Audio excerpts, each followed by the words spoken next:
Assalamualaikum warahmatullahi wabarakatuh. Perkenalkan, nama saya Notarini Syafika dengan NIM 251110243360 dari kelas L1. Pada kesempatan kali ini, saya akan membahas terkait ragam bahasa Indonesia. Materi ini saya ambil dari beberapa sumber buku-buku yang telah saya baca sebelumnya.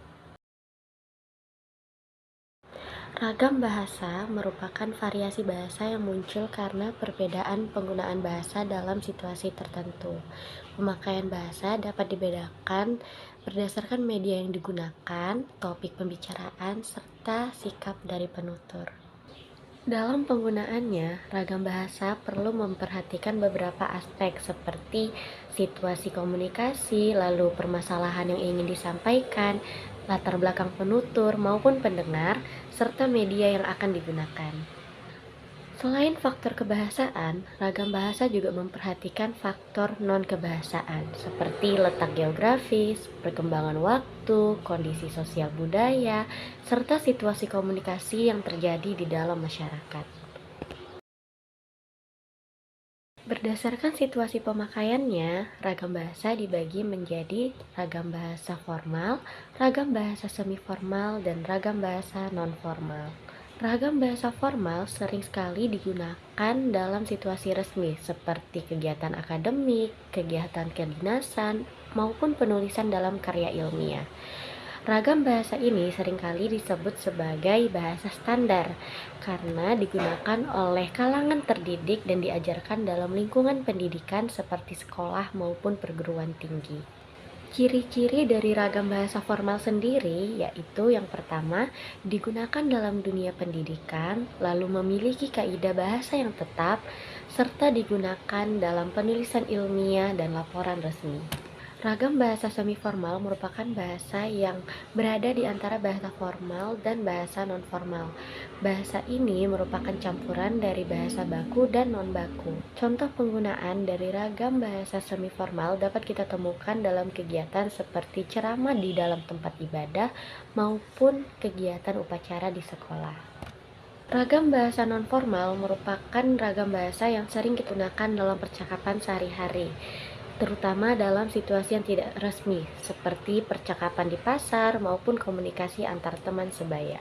Ragam bahasa non-formal memiliki beberapa ciri lain, antaranya yang pertama, menggunakan kalimat yang sederhana dan singkat, seringkali tidak lengkap, menggunakan kata-kata yang lazim dalam pergaulan sehari-hari, serta menggunakan bahasa jargon atau bahasa prokem.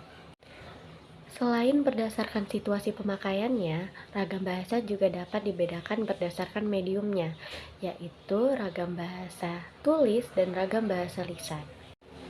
Ragam bahasa lisan merupakan ragam bahasa yang disampaikan secara langsung secara lisan oleh penutur kepada lawan bicaranya. Dalam ragam bahasa lisan, pemahaman makna sangat dipengaruhi oleh intonasi, ekspresi, serta situasi komunikasi yang sedang berlangsung. Jika intonasi percakapannya kurang jelas, maka dapat menimbulkan kesalahpahaman bagi pendengarnya. Ragam bahasa tulis merupakan ragam bahasa yang disampaikan melalui tulisan. Dalam ragam ini, penggunaan ejaan, tanda baca, serta struktur kalimat harus diperhatikan secara seksama. Ragam bahasa tulis dapat bersifat non-formal, formal, maupun semi-formal tergantung situasinya. Dalam penulisan karya ilmiah, maka penulis harus menggunakan ragam bahasa formal. Di dalam dunia akademik, terdapat ragam bahasa yang disebut ragam bahasa ilmiah. Ragam bahasa ilmiah merupakan bahasa yang digunakan untuk mengomunikasikan hasil kegiatan ilmiah seperti penelitian, seminar, diskusi, maupun publikasi ilmiah. Ragam bahasa ini biasanya digunakan dalam jurnal ilmiah, artikel ilmiah, maupun laporan penelitian. Artikel ilmiah sendiri merupakan karya tulis yang menyajikan hasil kajian ilmiah yang telah dilakukan, baik yang baru maupun yang telah dilakukan sebelumnya. Ragam bahasa ilmiah memiliki beberapa ciri penting. Yang pertama, lugas dan jelas. Artinya, bahasa yang digunakan itu tidak boleh berbelit-belit dan harus jelas. Lalu selanjutnya, bersifat formal dan objektif. Artinya, kalimat yang digunakan itu tidak boleh bersifat emosional. Selanjutnya, mengutamakan gagasan sebagai pangkal tolak, sehingga isi tulisan berfokus pada ide atau gagasan yang disampaikan. Selanjutnya, ringkas dan padat, artinya tidak menggunakan kata-kata yang berlebihan. Selain itu, dalam penulisan ilmiah sebaiknya kita menghindari penggunaan kata ganti orang pertama, seperti saya, kami, atau kita. Apabila perlu menyebutkan penulis, maka perlu digunakan kata penulis atau peneliti. Selain memahami ragam bahasa, penggunaan bahasa juga harus memperhatikan kesantunan berbahasa. Menurut Rahardi, kesantunan berbahasa merupakan penggunaan bahasa yang sesuai dengan norma dan budaya masyarakat.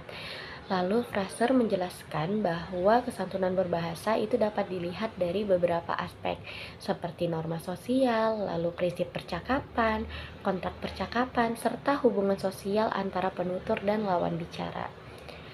Dalam bahasa Indonesia sendiri, kesantunan berbahasa itu dapat dibedakan menjadi kesantunan positif dan kesantunan negatif. Kesantunan positif dapat terlihat dalam percakapan yang bersifat akrab dan tidak terlalu formal, berbeda dengan kesantunan negatif yang menunjukkan adanya jarak sosial antara penutur dan lawan bicaranya.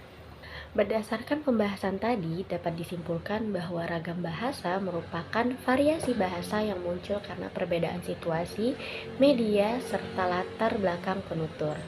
Ragam bahasa dapat dibedakan berdasarkan situasi pemakaian, medium bahasa, serta konteks sosial dalam masyarakat. Sekian yang bisa saya sampaikan, mohon maaf apabila ada kesalahan kata. Wabillahi taufiq wal hidayah. Assalamualaikum warahmatullahi wabarakatuh.